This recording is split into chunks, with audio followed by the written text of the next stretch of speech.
Hey everybody, this is Craig Garber. Welcome to Everyone Loves Guitar. Today we have a great guest, and this is a guy that I just fell in love with his music. He's in he's in a band called the Greyboy All-Stars, and he also is a solo artist, and he does a lot of licensing. He's a super talented guy, great writer, and this isn't the kind of music that's really common in what they do. They do it really, really well. So with Michael Andrews, a couple of quick messages. I want to thank Kevin Calabro for hooking us up. Thank you very much, Kevin. And also make sure you go to everyonelovesguitar.com/subscribe to subscribe to the show. If you're already watching us on YouTube, please hit the subscribe button and the little icon, the little emoji that looks like a bell. That helps us with the YouTube algorithms. All righty. Michael Andrews, guitarist, producer, and film score composer. He does not do a lot of interviews, so I'm really happy to have him on the show.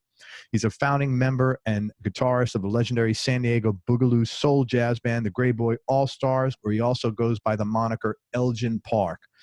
The band's released 6 incredible funk, groove, acid jazz albums, and that's me putting that word "incredible" in there, not the PR person. I was blown away. I usually listen to one album, and I want to listen to the whole catalog. This is great stuff.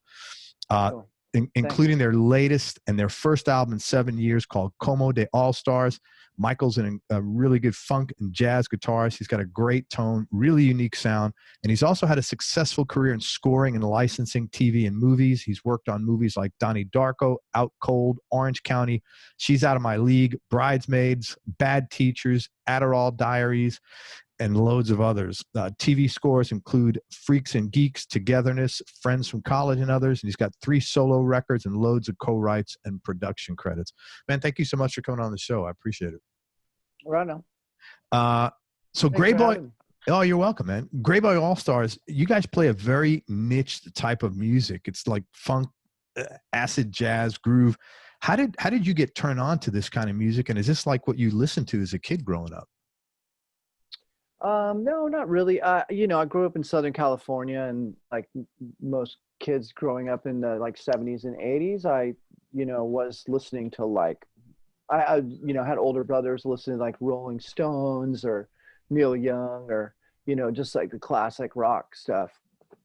Sometimes I'd listen to like Steely Dan or, you know, like things that my older brothers were listening to, but I wasn't really turned on to any kind of like real soul music besides stuff that had hit the mainstream until I went to college, and I went to school at UC Berkeley, and there was a good sort of a groove scene in the Lower Haight at the time.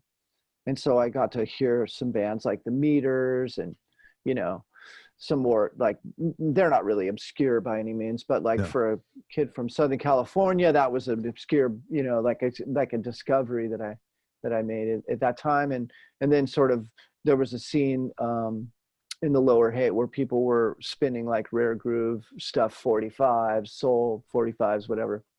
And so I got more into that. But it really wasn't until I moved back to San Diego in the early 90s where I met DJ Greyboy, and he sort of curated the band.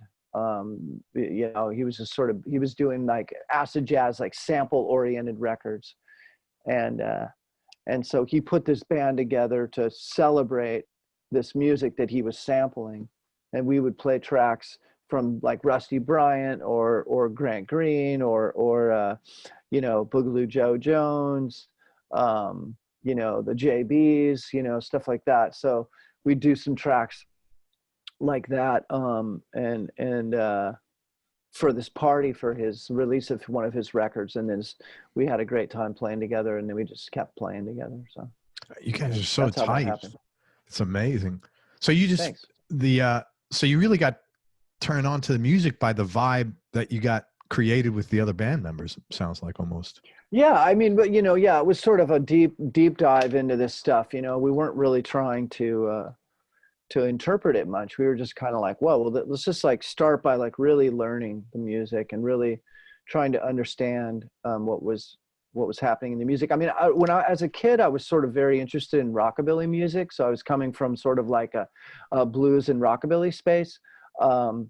So that was something that, because you remember like when the Stray Cats got big in California, right there from California. So they got big, and you know, anything, well, the Streets are cool, but like, what do they listen to? You know, so we're listening to like Eddie Cochran, Johnny Burnett, you know, some other kind of, you know, I don't know. There's all those sort of rockabilly style guitar players. And so I was emulating those guys. And when I heard this boogaloo music, it was sort of like, well, this was sort of like the soul version of rockabilly, right? In Yeah, a lot kind of of. ways. Yeah. You know, you hear, you know, who am I thinking of? I'm spacing on his name right now. But really, what, you know, really like Boogaloo Joe Jones is not far off from a rockabilly guitar player if you really sort of like change the music that's underlying it. So anyways, I sort of had an affinity to that kind of stuff, and it was something like, oh my God, I can play this. And then having access to a great like rhythm section like Chris Stillwell and Zach Major and Robert, and obviously playing with Carl was just like, you know, I'd never played with a saxophone player before, and here I am playing with this like guy who's like world class. So it was just like, whoa, how did I get here? And this is awesome. I was just trying to keep up. At first, I was just trying to keep up. What's cool about it is you don't usually hear acid jazz like this where guitar plays such a critical role, or saxophone for that matter. And yet you guys make it work, and it's great. It's really very different. It's really cool. Yeah, I mean, you know, a lot of the acid jazz scene that came out like in the 90s out of England was sort of like organ based, or it was vocal based, you know, sort of like a Jamiroquai or something like that. Is that what you're sort of referring to? Yeah, it was kind of like a take on like Stevie Wonder, but with like samples and loops and things like that. Whereas we're just like a straight boogaloo band, but because we were kind of coming from the same, you know, sample, like in the same inspiration, but we, rather than like sort of being a derivative of the inspiration, we were really trying to be faithful to it, you know. Yeah, well, just not really. Yeah, do a great job. Thanks. I listened to your last solo record too, Spilling a Rainbow, and a lot of pretty songs on there, but stylistically, that I wrote down, it's like you're like alt Simon and Garfunkel, because great songwriting, but it's got like this alternative slant on there. And I was wondering, are all your solo records kind of like that, or? You know, they're, you know, I started as mainly as a songwriter, in like, I started making records when I was like 17. So I started as a songwriter and a singer, and, you know, playing acoustic guitar, and I was into like, you know, Burt Jansch and Nick Drake, and, you know, some of this sort of, you know, English sort of folk guys, right? But then I sort of got into the funky stuff, and so then I sort of heard like Serge Gainsbourg and like all these sort of bands that were sort of, you know, it's just like the melding of all these things, Pentangle, where you're putting like jazz with folk music, and you know, obviously I like stuff to have a groove and a pocket. So yeah, I mean, I try not to think of it in any sort of specific genre. I just try to like combine everything I love. You know, I love synthesizers, I love jazz guitar, I love acoustic guitar, I love playing the drums. I mean, I played most everything on that record. So I'm not just a guitar player. Yeah. That's awesome. What was your first break? Like, how'd you get started in the music business? I started actually, you know, fortunately, I got a record deal very young. I got a record deal with Virgin when I was like 21. I had a band called The Origin, and we did 2 records on Virgin. And that's actually where I met Carl, because I toured with Lenny Kravitz on my first album, and it was Lenny was doing Let Love Rule, and we had our first record, so we toured around with Lenny. And wow, that's a great combo, man. I could see that being a great show. Yeah, that was fun. So yeah, I mean, we were both on the same label, and so it was kind of like it was a favorite thing. And I was happy that band, I mean, that band was sort of like it was like my high school band, you know. And then it lasted into college, and I just got timing was great. I graduated from college, and I made 2 records that like pretty quick. I was 21 years old, so that's really that's amazing. That was the beginning. And so, you know, I got, in terms of the business, I got introduced to like you know, and we made videos, we did MTV thing. I have a publishing deal, and I'd like really immersed in, you know, the business manager and the manager and the lawyer and everything like all at once. And then that band kind of like, we got dropped from Virgin, and then I was just like pretty disillusioned. And that's when I went back to San Diego, and I was just like, I just want to play guitar, and I just want to play music. I don't really care about any of that anymore. And so that's when I joined the Greyboy All-Stars. And I was like, this is just going to be for fun. This will probably last a few months. Yeah, like I was just kind of like, I loved the thing, but I was just like, this is instrumental, you know, this is instrumental music. Like I was still coming from the mindset of like, you know, not like trying to be a pop star, but just like that sort of like, you know, where's your hit single, Right. you know, where's your release schedule, who's your manager and all this stuff. And we were doing everything on our own. And it felt so good, you know, it felt really great. We were playing weekly. I was playing like 4 or 5 nights a week. My guitar playing was getting great. I was improvising. And it just felt right. And at that moment I was just like, you know, it doesn't really matter. Nothing really else really matters. People are enjoying this. Yeah. This is like real music for the right reasons. And it proved to be the right idea, you know, 25 years later. That's not an easy gig from a guitar standpoint by a long shot, man. It's not, you know, your solos are pretty complex there. You're playing through lots of changes. It's not easy stuff. Yeah. I mean, you know, I really consider myself primarily like a writer and a rhythm guitar player. I like to sort of play solos, but I don't by any means shed soloistically. I try to, I mean, I don't really consider myself even a jazz guitar player. I'm just playing the music that I write and we write together. And that's kind of what I'm doing. I mean, I think I just come through whatever they are. But yeah, I mean, it is taxing. I mean, it's physically taxing, honestly, to play, because we played like for like, you know, we would play for like 3 hours, you know, just skanking away for 3 hours, playing solos 3 hours. I mean, it was just it's hard. It is hard. I mean, it's so fun, but it's intense. It's an intense gig. It is. I could see that. And it, you know, and not to blow smoke, but I think you do some great soloing on there, man. And I think it comes through loud. I mean, yeah, it's primarily a rhythm thing, but you're soloing quite often, and it's very good, and it's not easy, man.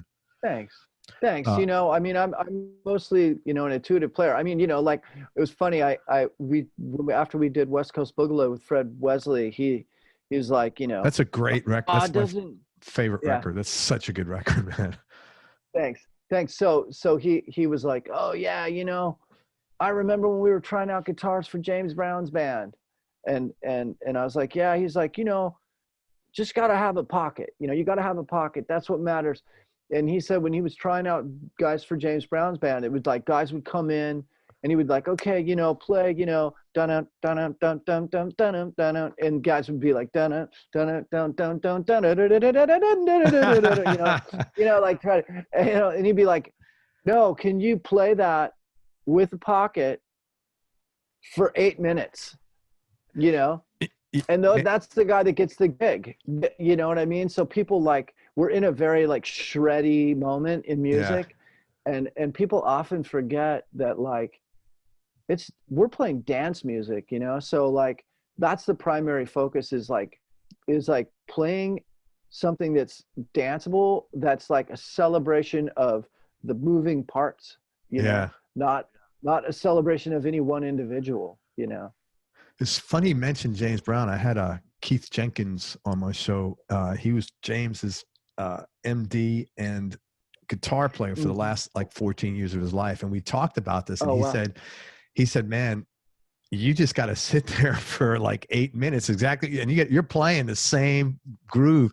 That's it, man. Yeah. And you better not mess up, because Mr. Brown would be on your ass. Yeah. It's like, I mean, it's very zen-y, you know, like you're playing like a really simple figure, and you're just like listening to it go by, and you're like, well, I can just like not think about this for like 2 minutes, you know, and just just muscle memory, and just listen to the band, and then it's like whoa, oh wait, now I got to pay, you know.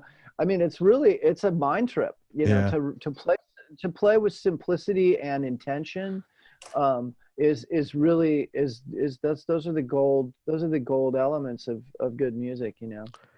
I like what you said. It's very zen-y, because you can just go in there and zone out sort of, and turn on autopilot for a couple of minutes. Yeah. And listen to the band, which is what you should be doing the whole time, not just listening to yourself, but just like, how do I like, because there's a, you know, I mean, like I remember playing when we went with Fred and we played these things, and I was, you know, it's just like, I just want to like listen. Only thing I'm going to listen to, I'm not going to listen to myself for a while. I'm just going to listen to the hi-hat.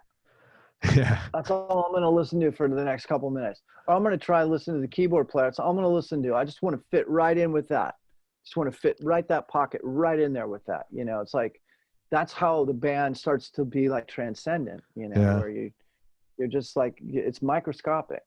Well, you're fortunate because there's a lot of talent in that band in general. So you could just pick anybody there and just listen to them. Yeah. It's really a lot of talent. Yeah. It's awesome.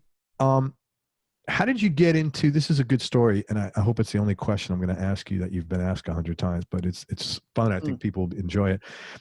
You're a successful film composer and you do a lot of licensing. Talk about how you got into that business, because I think it's a great serendipitous story that turned out to change your life probably. Yeah. Well, I mean, you know, we were playing in Greyboy All-Stars, and there was a moment where someone was like, oh, hey, we want to, there's someone that's asked, you know, Greyboy All-Stars to do a movie score. And I was like, oh, wow, that's cool. You know, I never really thought about doing that. And so we did this, we got together, we wrote a bunch of cues, and we went up and we did this movie, Zero Effect. We kind of shared the writing duties of all the stuff, of all the music for this movie, Zero Effect. Zach wrote great cues, Chris wrote great cues, Carl wrote great cues, Robert wrote great cues, and I wrote a few cues too. And I really enjoyed the process. And so I just told the music supervisor, I was like, who's the guy who sort of oversees, you know, songs and score? This guy, Manish Raval, and Tom Wolfe. I said, you know, I really enjoyed this experience. You know, if you guys ever interested in asking me to do anything, I just want you to know I love doing it, and it was really fun. Like, you know, I'm open to doing it again. And so they called me sort of like 2 months later for this movie that I don't even think it really ever came out, but I made some music for this movie. It was called like Book of Adam or something. I think it was called Book of Adam. And it was cool music. I liked it. You know, I tried to make some, it was weird. It was like ukulele and fuzz guitar and like typewriter. It was a very sort of eccentric kind of typewriter thing, gets a credit. Yeah. Well, you know, it was like doing percussion on typewriter. I mean, just sort of like all the quirky things, whatever. And then they took it like, oh, this is really cool. And then I didn't really hear from them for a little while. And then I heard back from them sort of like almost like a year later. And it was like, oh, the guy that you guys made Zero Effect with, he's doing this pilot. It's called Freaks and Geeks with Judd Apatow. Right. And they hired a composer, but it's not working out, and they need someone to like do it right now. And I was like, okay, great, I'll do it. And so then I ended up doing the pilot for Freaks and Geeks, and then I did all of Freaks and Geeks.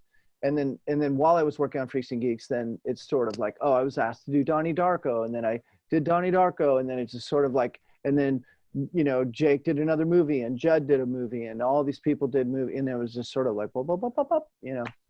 That's amazing. Like, so you fell in? Yeah, you just fell in. Yeah, that's awesome. That's so cool. But if you hadn't gone to them and said, hey, I really enjoyed doing this, I'd love to do it again, that would have never happened.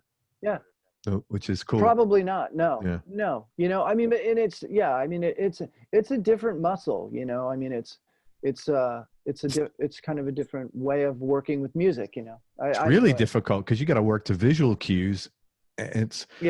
And I know on Donnie Darko, I read that you were instructed to not have any guitars on that soundtrack. Yeah, yeah. He didn't want any guitar. He's like, oh, one thing I know is I don't want any guitar. I was like, all right, well, I'm pretty much a guitar player. So I guess I mean, I didn't really even say that, but I was just like, okay, I was thinking to myself, okay, well, all right, I need to. Did you I'm not freak gonna play out? guitar. When Not you, really. I mean, I mean, like anything, I just feel like I've never really freaked out, You can't freak out when opportunities come your way. It's I mean, it's the same thing. Like when I was a kid, and I remember we were on tour, and we went on tour right after we went on tour with Lenny Kravitz. We went on tour with Midnight Oil. I don't know if you remember that. yeah, band. yeah, the Australian band. Yeah. Yeah, And at the time they were huge. Yeah. I mean, they were playing these huge gigs. And I used to start the show like with that band alone on my guitar, like just singing and playing alone. And I remember we were in New York, and we played the first night with them, and we'd never played in this town, and we'd never played. I mean, I think it was like 15,000 people or something. Where were you playing? It was like in Ithaca. I think it was in Ithaca. Oh, upstate. Okay. Yeah. And the curtain went up, and I was just by myself. And I say this because it's a very similar moment to the moment where someone says like, oh, everything that you think that you are now is you just have to take it up a notch, because like you have to do this thing. You're asked to do this thing, and you just have to step up and do it. And in that moment, the curtains come up, and there's 15,000 people there, and I'm playing by myself on the guitar, and I'd never done that before. So, and I just, you just do it. Just like, yeah. I just got to my piano for Darko. I just sat down at my piano, and I just started writing. And I had never really written a bunch of stuff on piano before. I mean, I'd written a couple songs with my band, but like never like thematic, nothing like that. So where did that, a lot of people can't do that. Where did that sort of like, hey, I'm asked to do something, I'm going to rise above. Where do you think that comes from in you? I think it's probably has a lot to do with just, growing up in a really big family and just having to just muscle my way through you had a lot of kids? My older brothers and sisters. I have 8 kids in my family. Yeah. So it was like, oh my God. Just like, I'm the youngest of 8. Yeah. So, holy smokes. just kind of like probably just having to like get my voice heard, in the context of a gigantic family. Yeah. And also just having to support, like having, I think, there's a lot of people that don't get like their confidence. They just don't have confidence, and decision-making, especially musical decisions, like you just have to be confident, Yeah. You can't deliver a musical idea if you don't have confidence. And mostly it's just being able, I think musical ideas they're always coming, they're always flowing, and it's the person that stops them. It's the person's doubt that stops the idea. It's not that the idea doesn't exist, Yeah, man, that's cool.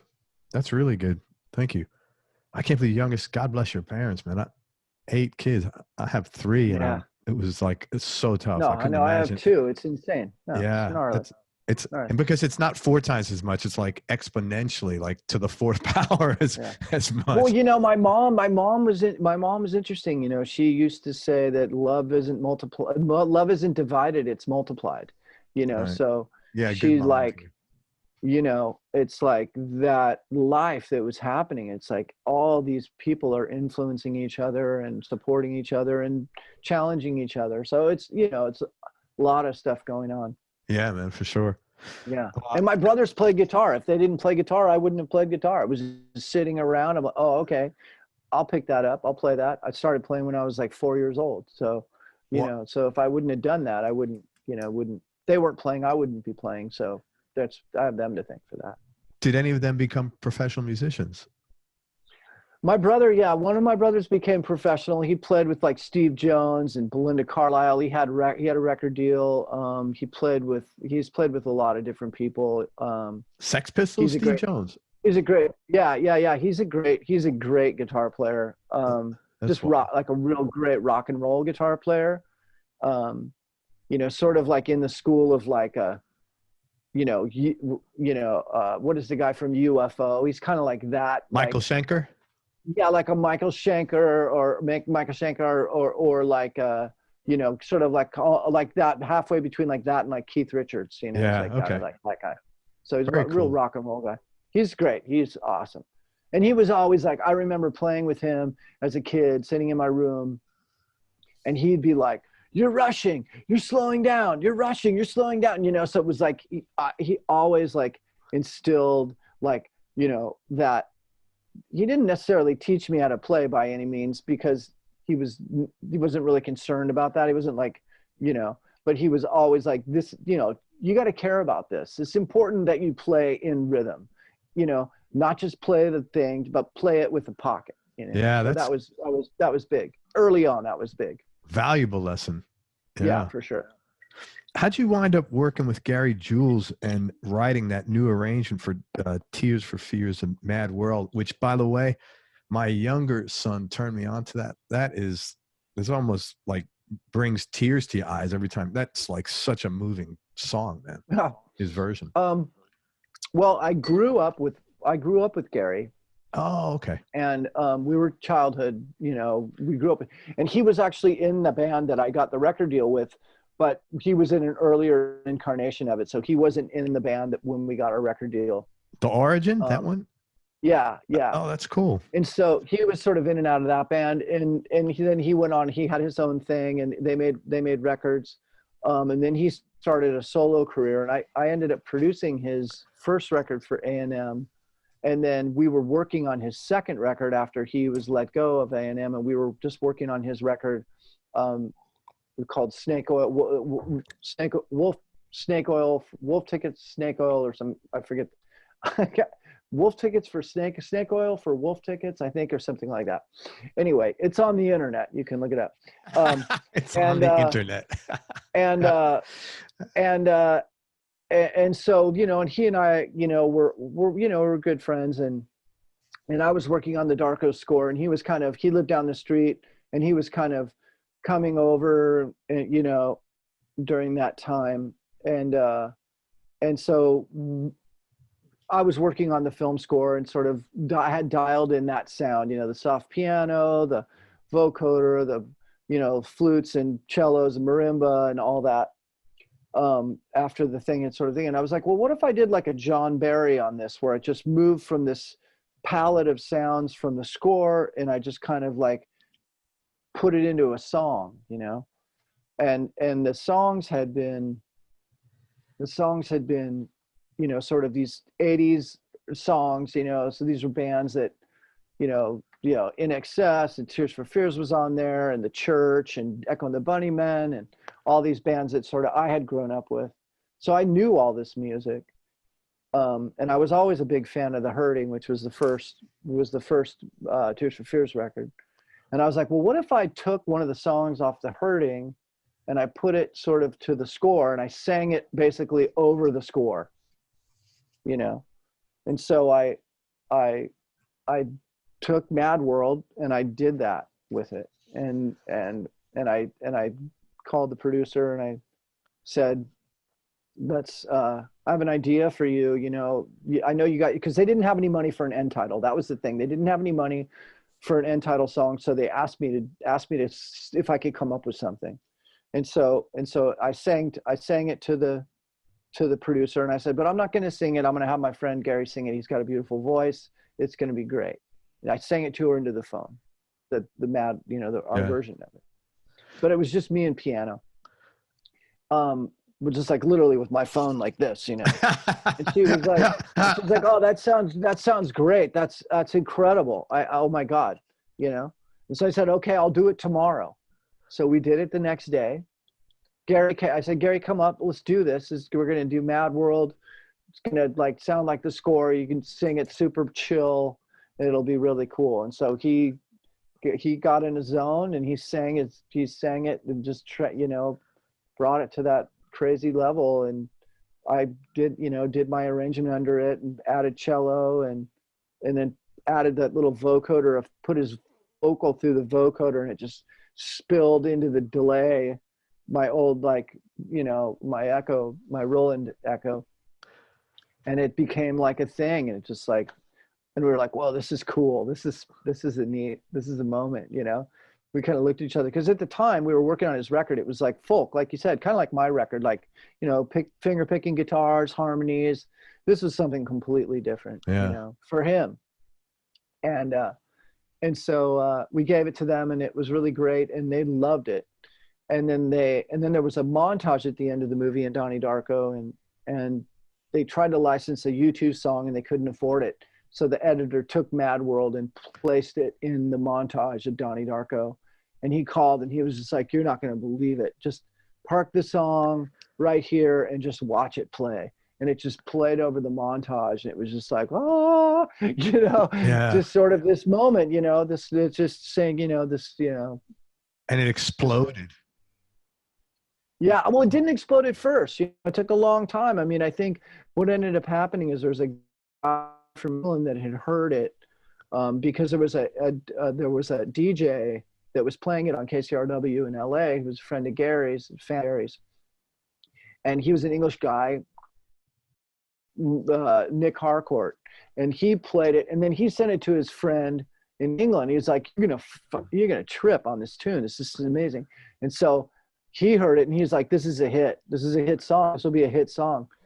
And then sure enough, I was like, yeah, whatever, tell me a hit, because I don't believe you, Once again, like the worst, someone told you like some slow down song from the 80s with like, somber vocal on it. It was going to be a hit song, you'd be like, yeah, right. Yeah.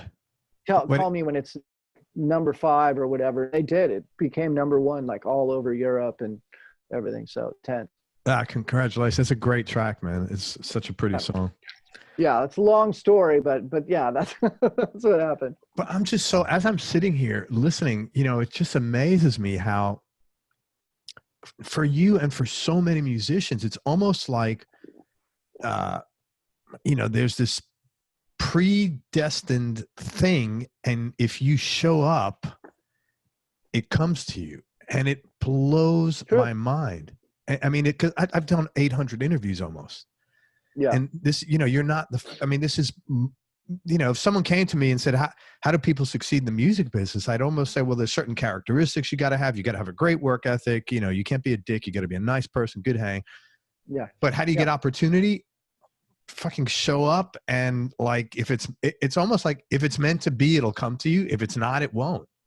And it's kind of true. I mean, yeah, I mean, there is that element of just like, just being open, and when even when things kind of don't make sense, like, like I deal with it all the time, like someone, hey, do you want to do this show, or do you want to work with this artist, or do you want to, whatever. And every time I think, well, if you really asked me if I really thought it made sense at this moment, I would probably say no, but I'm going to say yes.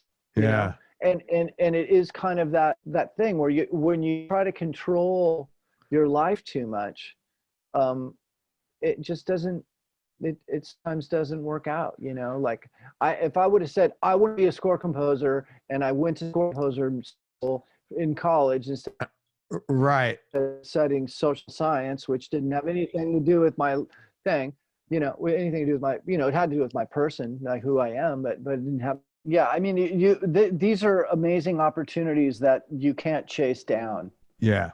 Truthfully. Yes. Opportunities that are as rare as the ones that I've been afforded. You just can't go. There's no path to them. Yeah. It's just, you know what I mean? Unfortunately, I'd like to say there is, and even people that have all the connections in the world still can't get it to happen. So it's not, it's like a hit song, you don't, there's reasons why it happens and a million reasons why it doesn't happen, But what's So interesting is I that, mean, I wish I could tell people, you know, how to do it. I don't know. yeah, Just, I don't. I wonder though, just kind of talking out loud, I've noticed this, so consistently with in musicians. I wonder if me just noticing, again, I'm just rambling out loud, was I didn't have that I might have had a filter on in other situations, because I wonder if everything's like that. I mean, certain things are not. Like, you become a lawyer or a doctor, you got to go to school for this, and you take this test, and you work at this hospital, or you intern, you go and pass the bar. That's kind of scripted. But I wonder if that's how everything is. I'm just kind of thinking out loud. I may be having a moment here. Sorry. Yeah. Yeah. No, I mean, no, I think the key is like you said, work ethic. Yeah. And gratitude Yeah. and and and just, I don't know. I mean, and just, and you have to be in the you have to be in the moment, and you have to be open Yeah. to ideas coming into you, and allow them to come out. Just Yes, you have to I be mean, open, and you have I to don't, allow them. work at what you know to be better, but also just be open. It's just about being open. Yeah, totally.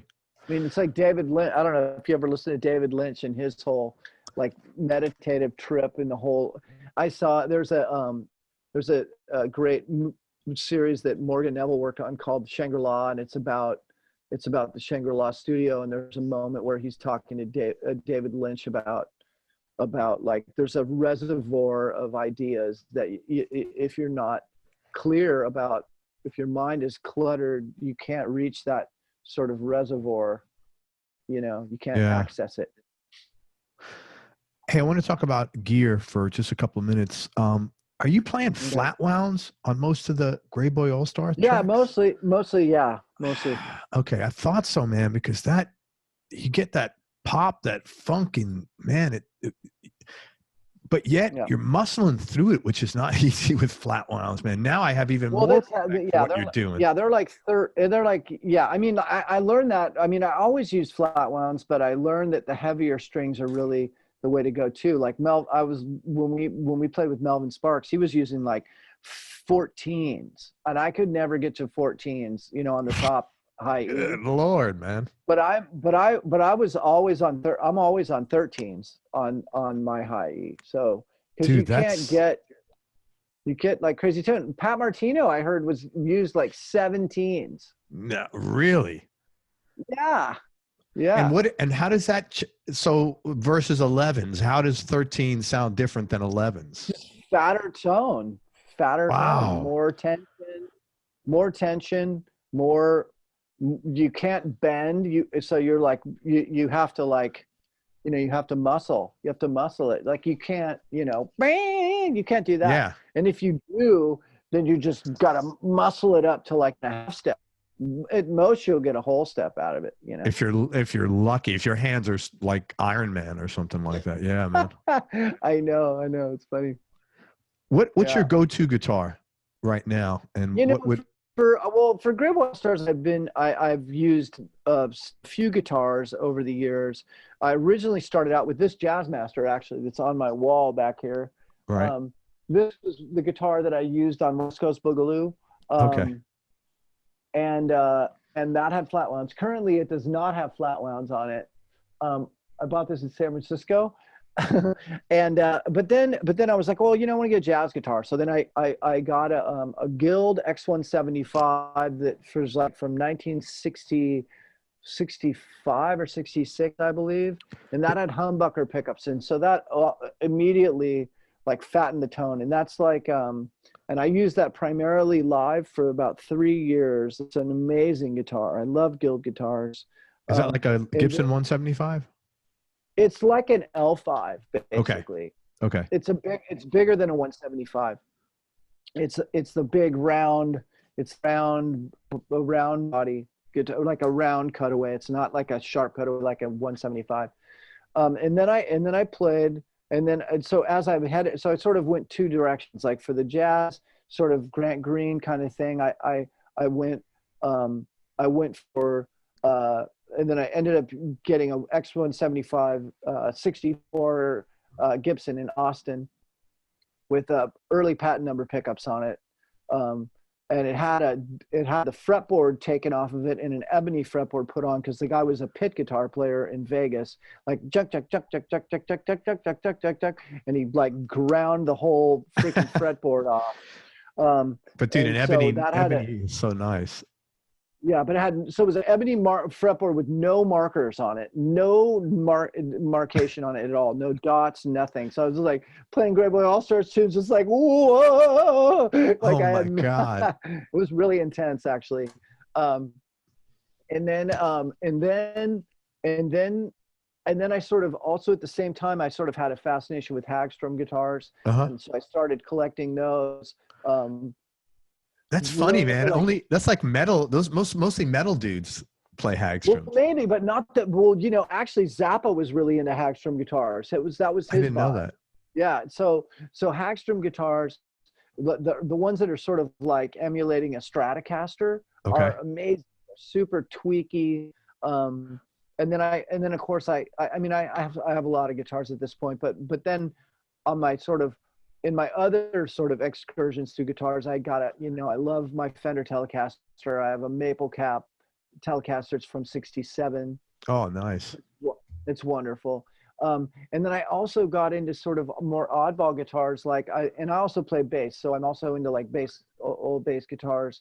I like a lot of the German guitars. I like Hofner guitars. I like Cleara guitars. I like, what are some of the other ones I have?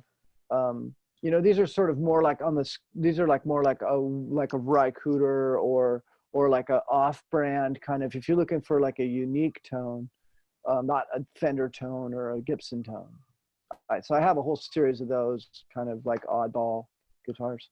What do you play through amp-wise? Because I got to tell you, man, your tone is really fucking great, man. I can actually here. I'll show you. Oh, cool. I have a lot of different amplifiers. This is my amp room here at my studio. So right here I have. Nice. So I have here is a blackface concert amp here. Nice. Here's my blackface little Princeton that I love. That's awesome. Probably I play that the most. I love this. This is a guitar that I play a lot. Amp I play a lot too. Is a Silvertone. Wait, if you can see it? There's a can you see it? Silvertone Twin. Yeah. And that was worked on by the guy that does Neil Young's thing. So it's got the Neil Young mod on the first channel. Nice. So you get that? You could fuzz it out. Yeah, I can fuzz it at time. That's cool. And then my friend Eric made this little revival amp, which is a white amp, which is really great. It's like a very early, kind of like an early Fender amp. Then I also have a little Alamo amp down there, which is great. And this also Magnatone Troubadour that I love. So you're playing a lot of old 15 to 30 watt amps pretty much. Yeah, pretty much. And Super 02. So I'm mostly, and then I have a Blackface Super Reverb right here that I use. Nice, man. There's a Versatone. I never heard of that. Versatone right there, which is, it's a great amp. That's the Carol K bass amp. Oh, cool, man. This is actually my twin reverb that I played most of the Grayboy, most of the early Grayboy All-Star stuff. It's a Silverface with a drip edge. It's 68 that's been blackface modded. What does that mean, a drip edge? It means it has that like silver. It has the silver frame around the speaker baffle. Okay. I never heard that. It's just a way of identifying that year. There's only like 1 or 2 years that it did that. I think it's like 67, 68, 66 blackface, 67 they went silver, and 67, 68. And often in the Fender amps, they were using those. They were using the parts from the 60s when they bought it from Fender. Interesting. I never heard that. Right. Thanks. post CBS, right? CBS bought Fender. They bought all the parts, and they continued to make amps, but they modified the look of them a little bit. But they were using all the parts that they bought from Fender. Oh, okay, gotcha. Yeah. And so they're like kind of like hybrid, and then you can mod them to be blackface. So you're pretty consistent in your tone of amps, pretty much. I mean, they're all different, but they're all the same sort of genre. Yeah. Era. Well, you know, I also like using I'll use like a Roland jazz chorus sometimes. Right. I like those. Sometimes I like solid state amps. It just depends sometimes I'll use like crappy little solid state, like Roland, like weird, like, you know, the like baby amp starter amps, you know, that have like built-in effects or whatever. Or sometimes I'll use no amp at all. Sometimes I just like, if you want a present tone, just go direct into the board. And I mean, I have a whole recording studio here, so this sort of the gear thing expands into like the recording equipment world. Knee-jerk reaction. Top 3 Desert Island discs just for this minute. Just for this minute, you know, Joni Mitchell Blue is always there. Neil Young, and Grant Green live at the West End or live at the Lighthouse? I can't remember, but Grant Green live comes alive. Those are both amazing records. Yeah, I like Grant Green. All righty. Tough question. What do you like most about yourself? First time you've paused and you haven't. You're like really quick. I'm finding myself. I got to make sure I'm quick because you're quick in your thoughts. This is the first time you paused at all. I don't know. You know, I don't know. I don't know what I like about myself. I don't know that sometimes I let go of like self-judgment. You know, that I go for it. Wonderful. That's awesome, man. That's also a part I hate about myself too, because sometimes I'm too quick to act. You know, I don't really filter my ideas a lot. Well, this is an interesting one for you. Has your life been different than you imagined? I didn't imagine it to be anything. Thanks. I think that's the thing that's helped me. You know, it's like not trying to imagine it. I mean, yeah. I just try not to. I try not to think too much about what it's going to be. Although I am kind of a future, like, oh, what's going to be like future? But I never like. You sound like you're pretty present. If you're not, if you've never really tried to imagine what you're. I think that's great. That's pretty healthy, man. That you seem like you're pretty. Yeah, present. I mean, not to say that I don't think about the future, because I definitely do, but I don't really try to control my place in it necessarily. Yeah. You know? Dude, that's so healthy, man. That's awesome. That's really cool. Yeah. At least on my better days. Sometimes I do, but mostly. We all. Any hobbies or interests outside of music? You know, I like to surf. I enjoy the water. I enjoy bikes and cars and design. I'm a huge fan of architecture. Oh, cool. I love, I have sort of an obsessive compulsive relationship with architecture, and furniture and design, things like that. I mean, that's one of the things that DJ Greyboy and I really share. Besides like listening to soul jazz, we're always looking on Craigslist for weird pieces of furniture. What's a favorite place you've been that has the coolest architecture that you like the most? I'm sort of I don't know what I'm more into I don't know if I guess, I loved Venice. I loved part of Italy. I mean, but in terms of modern architecture, I don't know, there's great modern architecture everywhere, but it's, fits and spells all over the world. I couldn't say one place. I really do want to go to Spain. I can't believe I've never been there, but I'd love to go to Spain. With cheap flights now. Yeah, right. Hey, and last question. I know you got to jump, and thank you very much for your time. And I'm so happy I got thanks for having me, connected Greg. with your music, man, Appreciate it. because it's really Thanks. awesome. Biggest change in your personality over the last 10 years, and how much of that has been intentional, and how much is just a natural part of aging? I think I've become more positive, and more less judgmental. I think as a less critical. I think as a person. Is that intentional, or that's just I think natural? I think it's intentional. Good I for think it's you, man. intentional for sure. That's Just awesome. try not to be a negative person. That's great. You know? Hey, let me first of all thank you again, and let me tell people where to find you and the band. It's Grayboy All-Stars. Their new record is called Como de All-Stars. There's also reissuing their first album called West Coast Boogaloo, and I'll tell you right now, that is a freaking amazing record. The new album's great. I was like fascinated with the first record. It was tremendous, man. I mean, it's it's spinning on my iTunes all the time now. And also, Mike's got a few solo records out. Last one, I listened to Spilling a Rainbow. I didn't get a chance to listen to the first two. It's a really cool record, man. He's just a really super cool songwriter. Check out all this stuff on Grayboy All-Stars, and that's Gray with an E, so it's Grayboy, Grey, boy, allstars.com. And man, thank you very much for everything. Any final words of wisdom? No, just, I don't know, make it through the pandemic without I don't know, just keep it together, be people, listen to reason, listen to science, be good to your family. I don't know. Amen. I don't know. Enjoy your guitar. Yeah, man. Hang on one second. I'll wrap up with you, Mike.